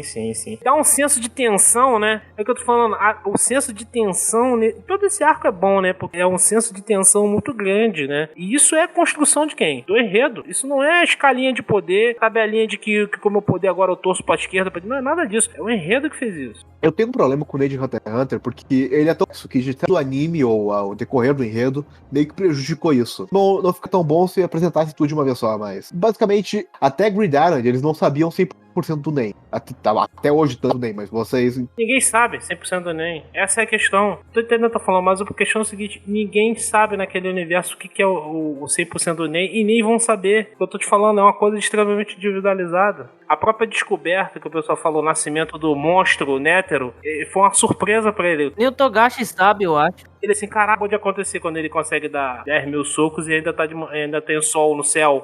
Isso é um tipo de coisa que não tem, e isso é do Togashi. E o Yu Yu Hakusho também tem. Ele sempre deixa lacunas, que é uma coisa meio oculta, meio não dita. Isso já tinha em Yu Yu Hakusho. Ele fala um negócio, ele não quer explicar tudo, ele deixa mais com uma certa coisa oculta por trás de tudo. Se é do Togashi, tem outros autores que precisam explicar tudo tintim por tintim. Isso é de autor pra autor. Eu sou mais tinto Togashi, tá? Vai depender depender muito da obra. Porque tem obra que já começa com uns poderes absurdos de destruir montanha, lua, como foi o caso daquele novo mangá, novo entre aspas, do Kishimoto lá, acho que é Samurai 8. Alguém lê aquilo? Eu li. Eu li porque eu tava hypado. Meu Deus, hypado. Eu li porque na época o nego me encheu o saco pra ler e foi uma decepção, né? Já imaginava que ia ser. O problema do Kishimoto é porque no Naruto tinha muita coisa que só foi explicada na reta final. Então, o que eu acho é que ele tentou explicar em 15, 20 capítulos o mundo de Samurai 8. Muita correria, né? Porque ele já sabia que ia ser cancelado, né? O world build dele foi muito prejudicado, né? A gente já falou de world build aqui já. O world build de Samurai 8 gente, é um bom exemplo pra você ver como é que você não se faz um world build. Vai ler Samurai 8, os primeiros capítulos. É muito corrido, é muita informação solta e aí, tipo assim, enciclopédico demais. Pior que pra cada obra você tem uma construção de universo diferente porque você tá tomando ambientes diferentes. Então, mano, é muita coisa. Kishimoto, Xavier, não sei se você sabe, Naruto tinha a versão original era totalmente diferente do que foi, né? Você já chegou a ver o que eles chamam de one shot? O editor salvou muito ali. Ah, eu já li, mano, aquilo horrível. Era uma coisa louca. O Naruto era Kyuubi. Kyuubi e Naruto era a mesma coisa. E tinha uma motoquinha. O Hokage lá era, na verdade, um velhinho que tava tentando convencer ele a conviver com as pessoas de boa, tá ligado? Era um papo meio slice for life, né? Alguma coisa assim. E eu falei, cara, era uma versão muito doida. E aí depois eu entendi porque muita coisa foi mal feita depois do Naruto. Era nessa pegada, tipo, papo de cotidiano. Eu falei, pô, direito dele, ele mudou, mas é isso, de certa forma, você vê que, opa, será que ele fez correndo? Não sei, você começa a se perguntar, né? O editor salvou muito ali em Naruto e olha que ficou bem mediano baixo. Tem uma amiga minha que também é escritora que a gente fala isso, que tem muita obra que só foi salva pelo editor. Porque se você for ver meio que a ideia original, vai ver que o negócio é uma completa bosta. Vieira, você tem que estar aqui quando a gente falar de Naruto, tá? Ah, então me chama, que eu já li 2 vezes essa bosta de mangá, então me chama. A gente vai só pra falar mal mesmo. Não, bora, Vamos fazer. lógico. Não, eu amo Naruto, mas porra. A premissa é sempre essa, porque eu perdi meu tempo lendo isso. Não, e o pior, cara, eu li 2 vezes o mangá, eu li 700 capítulos, 2 vezes. Tá maluco, cara, tá maluco. Eu li de ruindade, falei, eu vou até o fim pra ver o que vai acontecer. Quando a coelha apareceu, cara, acho que tá na hora de largar. Eu falei, não, quer saber? Eu vou ler até o final, eu quero saber o que vai acontecer. Eu comecei com Pokémon e Naruto, arte anime. E tipo, eu amo Naruto, mesmo com os seus defeitos, mas porra, tem coisa que não dá pra aceitar em Naruto. Até eu falo pra galera, Naruto tinha que ter acabado na saga Pen. Não era nada de Obito e Madara, nada disso. Esses caras eram os caras do passado. Eram as cicatrizes dos que estavam vivos lá do passado. Nem, tipo, era pra ter acabado na saga Pen, o Kishimoto confirmou em uma entrevista, assim, só que, né, Shonen Jump, que ia esticar, tá fazendo um puta sucesso, o anime. O editor fazendo merda. Não tava prolongando tanto assim, que nem o Demon Slayer, só durou 208 capítulos só. O próprio Bleach terminou mal pra cacete, né, Matheus? A gente fala que o Bleach devia ter terminado na Batalha do Inverno. Acabou ali a história, cara. E ia terminar bem, pronto. Mas não, acho que a Jump forçou. Vai, não, faz mais um pouco. A gente já tá caminhando pra ir pro final, tá, gente? A gente vai pra terceira pergunta. Mas olha, inclusive, só pra terminar, porque, meu amigo, quando a gente começa a falar mal de obra, é uma coisa maravilhosa. A gente podia fazer um cast só falando mal de obra. Sim. Podemos abrir uma nova diretriz, por exemplo. Falando mal Naruto, falando mal Bleach, falando mal Fairy Tail. Então, mas tinha uma subdivisão do podcast. O que deu errado, né? A gente pode botar assim, o que deu errado, hein? Matheus, relaxa, eu tenho um canal no YouTube só falando mal de coisa. Eu posso fazer. Bora, a gente posta no canal do Tisso também. A gente pode até fazer uma live por lá mesmo, só de sacanagem. Pode ser. Que lasca, né? Que o Cubo sabe criar o universo, mas desenvolver ele é uma merda. Então, tanto que agora tá sendo desenvolvido em Light Novel. Eu não vou ler. Então, foda-se, pra mim morreu ali. Vai voltar o mangá com o filho agora, cara. Tipo um Borutinho, tá ligado? Não, foda-se, eu odeio o Boruto. Agora, só mais uma coisa aqui no tópico de balancear as habilidades aqui. Já assistiu o Platinum End? Já ouvi falar, mas nunca assisti, não. Cara, não assista. Aquilo não presta nem como Seinen, nem como Shonen. Tem o poder assim, é um Battle Royale de quem vai ser Deus. Tipo o Meraniki, tá ligado? Ah, tá. Ah, não quero não, já vi, já. O poder deles é que eles podem usar 2 flechas. A flecha vermelha, que a pessoa meio que fica apaixonada por você, e você manda ela fazer alguma coisa, ela faz sem questionar. E a segunda flecha é a flecha branca, que acertou você, foi pra vala. É do mesmo criador de Death Note. E os caras não sabem fazer luta. Esse que é o ruim. O protagonista ele não sabe lutar e o vilão sabe lutar. Esse que é o foda. Meio que foi uma luta estratégica, mas não tinha luta, mano. Eles só se ameaçavam, tipo, se você faz isso aqui, eu vou atacar a pessoa lá. A pessoa da rua. Ó, não se mexe. Por isso, o anime inteiro é isso. O cara ameaçando e não tem luta. E é um shonen. Isso que é o foda. É um shonen sem luta, praticamente. A gente pode seguir pra terceira pergunta, né? Que é, ela é bem interessante, eu acho que a gente não vai passar muito tempo nela, mas ela é interessante porque é algo que a gente realmente não dá muita atenção, até mesmo a gente como escritor, né? Imagine o leitor. Então, o que acontece? Nós temos a pergunta feita pelo Samuelinho de novo. Ela tem o seguinte questionamento, né? Como dar profundidade aos poderes? Por exemplo, a magia ou a tecnologia não tem a devida atenção, né? Chegando ao ponto de serem quase irrelevantes pra história. Ou seja, são os poderes que não tem explicação. Por exemplo, pensem aí com vocês. Em algum momento foi explicado o que é o Ki? Nada mesmo. Sem aquela coisa, é uma energia interna que todos nós temos e podemos explodir coisas com ela. Não, de forma conceitual. Olha, o Ki vem de tal lugar, acontece de tal maneira. Sim, também, vamos lá, o próprio cosmos que o Carlos tinha dito no início. Cara, o cosmos, basicamente, você, exploda o cosmos dentro de você. Tá, mas que diabo é o cosmos? O cosmos é a energia que existe em todos os seres vivos, é o universo que tem dentro da gente. Acho que nesse caso, acho que tem. Tipo, tem coisa que tem que ser explicada mesmo, porque como é algo, como pode dizer, recorrente durante a obra, tem que ser explicado de qualquer forma. Acho que essas coisas de poder, na minha opinião, acho que não precisa de explicação, mano. Só tá lá e o pessoal descobrir como usa. Que você não precisa dar uma explicação tão complexa e profunda, que ao invés disso, você poderia dar motivos sólidos pro seus personagens agirem na história, né?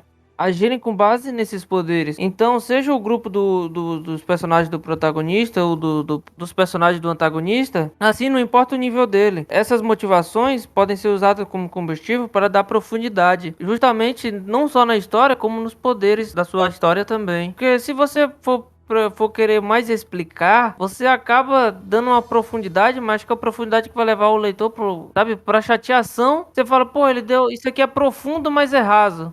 No meu caso, né, basicamente é modificação genética. Eu, né, de um gene ir modificar uma função corporal do corpo e falhou desse gene dar poderes às pessoas. Foi essa explicação. Mas sim, tem uma explicação mais detalhada lá na frente, que não cabe acontecer agora, no início, mas é um problema, né, que as histórias têm, né, você pode sim cair naquilo que eu disse, que olha, isso aqui é irrelevante, chato, feio, e eu não quero saber, eu só ir partir pra lutinha. Mas olha, não dá o mínimo de informação também é bem triste. Então, lembra daquela explicação mega complexa? Tem um pouco mais que isso.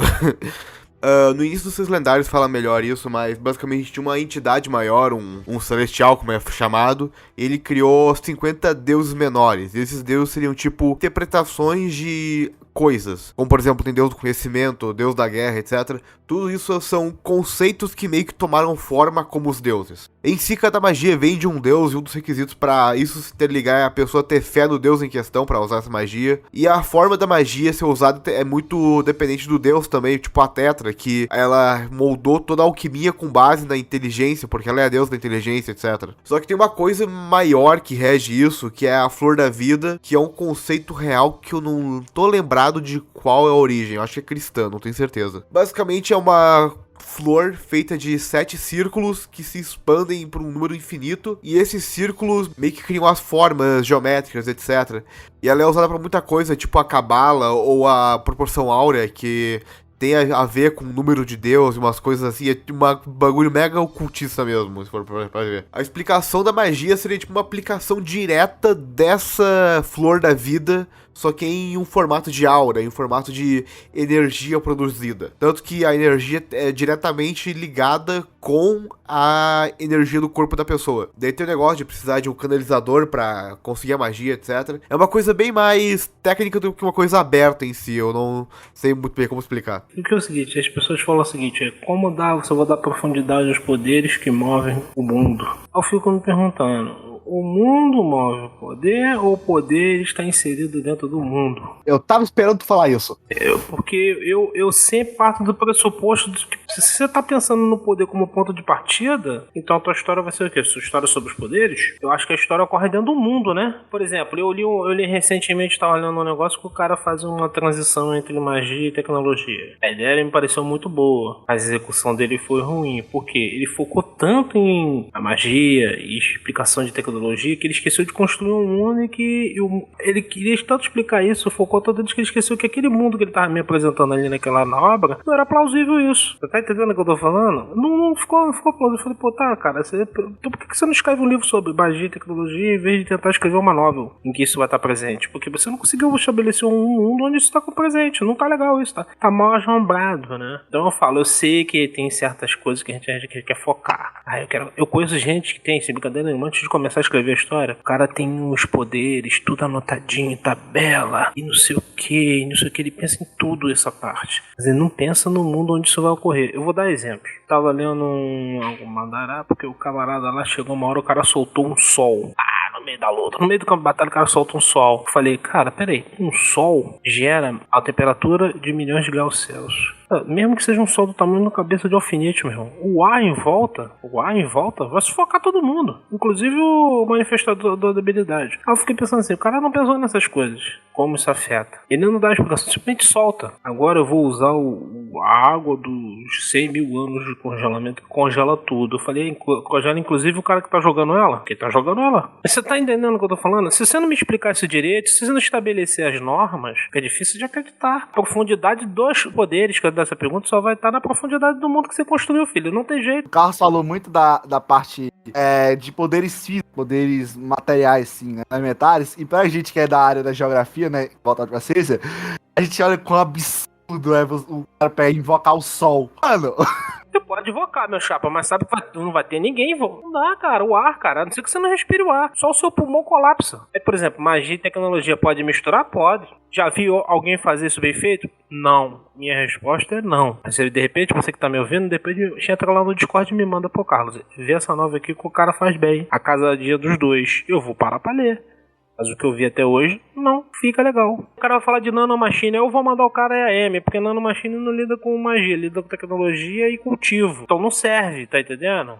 Delicado. Por que eu não tô sendo delicado agora, Matheus? Porque eu vejo que tem coisas que são fetiches. Tinha na minha época os nossos fetiches. Como a gente lia muito Conan, aí todo mundo queria escrever uma coisa na década de 90 estilo Conan. É fetiche da galera. Fetiche não é um lance. Você tem que pensar nas coisas e fazer direitinho. Não por fetiche. Isso tá virando meio que um fetiche na molecada hoje em dia, cara. Poder pelo poder. Porra, meu irmão, não dá, cara. Você tá escrevendo uma história. E esse negócio de poder faz parte da história. Não é a história em si. Eu sabia que essa pergunta já era polêmica. Passando por esse mesmo problema aí que o Carlos está dizendo. Porque como eu tenho na minha novel, basicamente ela não tem tanta tecnologia assim. Até mesmo porque a magia, ela supre a demanda por coisas que a tecnologia poderia... dar para as pessoas, entendeu? Só que eu queria fazer o seguinte, eu queria fazer um arco onde um grupo de pessoas começasse a questionar essa dependência da magia e começasse a criar suas próprias tecnologias. Só que eu tô com medo de fazer isso e ficar muito estragado. E já tô, eu vou escrever esse arco lá pro meio, pro final da história. E já tô pensando nela desde já. E assim, toda vez que eu penso, eu sempre penso com esse lado. Será que vou estragar? Será que tá muito estragado isso? Então acho que essas coisas é bem da gente pensar muito nisso. Antes de falar assim, não, eu vou criar essa proposta, eu vou colocar e pronto. Se ficar ruim ou bom, dê no que dê. Tu já leu Until Dead? Não. Não. Então, o conceito é que a pessoa reencarna e devido a reencarnações, né, a alma vai ficando mais forte daquela acididade. Ou seja... diferente do conceito da pessoa cultivar pra conseguir a divindade, não. A partir do momento que eu vou reencarnando e mantenho algumas memórias da vida passada, a alma vai se tornando mais forte e a pessoa vira um deus. O protagonista, né, ele é um cientista maluco, ele é um mago, né? E o que acontece? Ele fala justamente esse ponto que tu disse. No mundo onde a novel se passa, né, acaba que eles têm magia e ele diz assim, olha, ele já viveu muito, né, passou por vários mundos, ele diz, olha, a grande merda do mundo de magias é que o pessoal simplesmente independente de mais na magia e não pensam em soluções óbvias que estão na cara dela. Ele acaba fazendo meio que uma revolução, tipo, ele utiliza mecânica pra resolver problemas com a magia, não só nem se tocou que dava pra fazer. Acho que eu vou ter que ler essa novel então, hein? Ah, mas assim, ele faz um comentário, a novel não é focada, a novel é boa, vale a pena. Ela é a única novel de primeira pessoa que não me deixa com dor de cabeça. Primeira pessoa no presente, ela não me deixa com dor de cabeça. Foi por isso que eu não li ela. É muito boa, vale demais. Mas vocês conhecem Toaru? Eu não assisto mais nada desde 2017. Mas sempre fica assim, é que Toaru não tem uma história assim fixa, é que são vários arcos com cada história. Então não dá pra explicar direito, mas tipo assim, tem um personagem que é o Accelerator. Ah, Toaru! Ah, tu falou errado, Toaru. Toaru é Major Index, tá. Ah, Isso, então. Tem uma cena lá, na primeira temporada, tem o Accelerator, que ele consegue... não é refletir que fala, esqueci a palavra.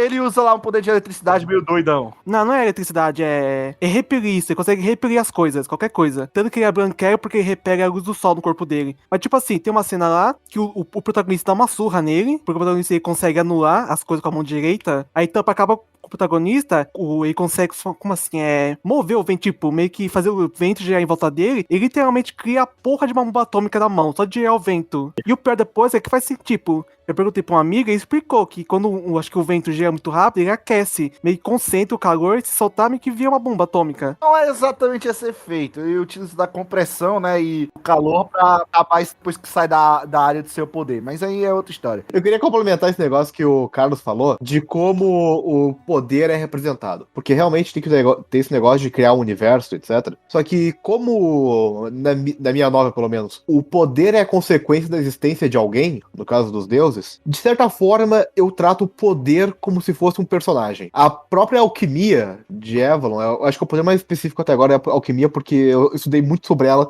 só pra colocar pra Watch. E daí depois eu coloquei no conto. Mas a própria alquimia, ela é muito regrada e muito específica. Tetra é a deusa do conhecimento, que no caso é uma representação do povo egípcio, de certo modo, ela também é uma referência ao deus Tote, enfim. E ela não é a deusa da alquimia, ela é a deusa do conhecimento. O conhecimento gerou a alquimia. Então tudo nessa grade da alquimia vai envolver o conhecimento dela. Por exemplo, se a pessoa sabe como compõe uma parte do corpo humano, ela pode destruir ela, decompor a parte, literalmente. Tanto que a habilidade mais padrão da Watch é ela recompor o corpo dela. Daí ela tem coisa genial como ela tomando 3 tiros e ficando em pé, sem nenhum problema, enquanto tá saindo sangue dela, porque ela não sente dor. Então ela consegue comprimir a própria dor, etc. A magia conversando dentro dela mesma. Cada deus tem esse negócio, e é agora que eu tô tentando catalogar mais as partes e tentar ver um pouco mais do Vulcan, que talvez seja a minha próxima novel, eu não sei como vai ser. Os deuses gregos, na obra, o Hades, Poseidon e Zeus,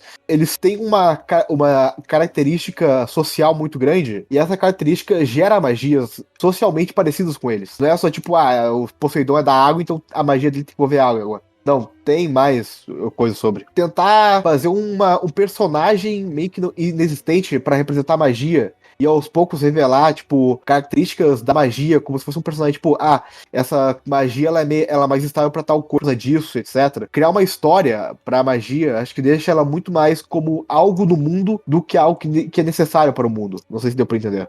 Deu sim, é uma boa ideia.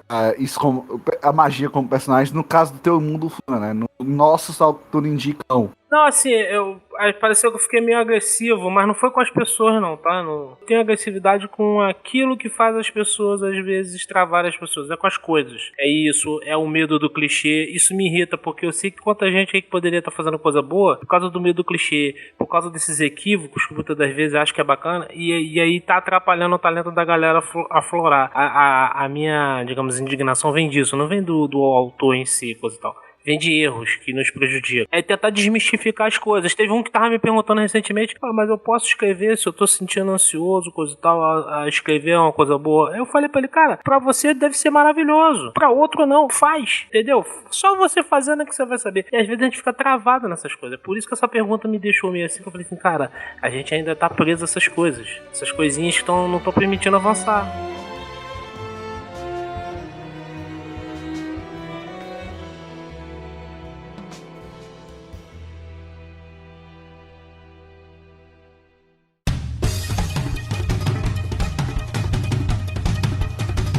Posso trazer um exemplo para essa última pergunta que me veio à mente agora? Passa. Fire Force. Fire Force tem uma boa relação da pyromancia, porque se trata a pyromancia como uma religião no Fire Force, e ela tem um desenvolvimento muito grande, embora as coisas sejam tudo quase que centradas nela, de certo modo, é um desenvolvimento interessante de magia com o mundo. Fica de exemplo aí. Fire Force de novo no podcast. O que me assusta mais ainda nesse cast, sabe o que é? É que a gente falou mais dos bombeiros que tem et no meio do que One Piece, cara. Isso tá muito errado. Isso me assustou demais. É aquele fanservice podre, né, chapa? Pô, mas também, onde vai se ver a bombeira apagando fogo com fogo? Você pode usar fogo pra apagar fogo, sim. Na mata é feito assim. A gente tinha 2 caminhos. Ou o fogo do cu, ou o menino borracha. Meu Deus Você do prefere? céu. Já botou a tarja classificativa de 18 anos na droga do cash, tá vendo? Olha os caras, né? Menino que estica, viu? Agora ele também solta fogo e agora mexe com raio também. Dizendo, uma última perguntinha aqui antes da gente ir pra questão 3. Será que o Ruff poderia apagar o incêndio? esperando eles tentar fazer uma pistola de ar com o pulmão dele. Pois bem, gente, vamos pra nossa resposta, né, sintetizada, depende de obra pra obra, enfim. Eu sempre disse a outra, né, mas a minha visão, e vamos ver se os companheiros do cast apoiam, né, a minha visão, mas é como o Carlos disse, os poderes, eles são um fator importante no mundo, mas ele não é exatamente um mundo, né? Diferente do Tício, de um mundo veio dos poderes, a grande maioria, poderes são apenas um elemento do mundo, né? Então, tem que trabalhá-los, mas de maneira em que eles se tornarem um ponto central, você saber dosar a quantidade de informação que você tem que dar. Então, né, como o Carlos disse, né, a gente focar no poder, focar na arte, focar nessa estrutura, acaba esquecendo na construção, né, do todo. A gente tem o cast já de construção de mundo, a gente aborda lá poderes, a gente tem outro tripé, né, que é a construção dos personagens, a gente vai futuramente fazer o tripé, né, a outra parte do tripé, que é a parte do enredo, né, como a gente vai construir um enredo legal. De novo, voltando aqui para as nossas novas, né, o poder, ele é um elemento, ele não é a parte essencial, tanto que se você for ver, a grande maioria de obras que a gente tem no mundo, não tem poder nenhum. Ou você acha que Marley e eu tem algum poder além de cachorro, o cachorro? Por isso que é ruim. Tem o poder de fazer chorar ali. Vocês acham que aquele cachorro lá do sempre ao seu lado tem algum poder, além de te fazer chorar quando você é mais novo?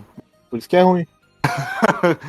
Os poderes, eles são um elemento como um romance também é um elemento, um elemento como uma luta, uma morte, enfim, algo que você tem que saber trabalhar, tem que dar a devida importância, né, se você for torná-lo um ponto, não dê tudo de uma beijada, que isso é uma coisa extremamente broxante pra qualquer leitor, saber de tudo que acontece no sentido de, olha, vamos lá, de novo, pra equilibrar as coisas, One Piece, gente, tem de teoria de One Piece, que pipocou de teoria depois desses capítulos, cara, tá fora de série. Olha, Skype, gente, eu não lembrava nem o que tinha acontecido em Skype. Skype de repente se tornou o olho do furacão. Então, olha só, em algum momento, outra de só, vão lá e olhem Skype, que é importante textualmente falando. Então, o que acontece? É algo que você vai trabalhando, né, elementos, caso a gente tá chegando também, caminhando pra ir na fonte, né, das Akuma no Mi, que são as Akuma no Mi, etc. Ou seja, é a fonte do poder no mundo. Estamos também indo descobrindo o que é o Haki verdadeiramente. É um elemento. E esse Oda tá sabendo trabalhar muito bem, né? Se bem que o Haki não tinha a mínima ideia do que ia fazer até o mundo, mas aí é outra história.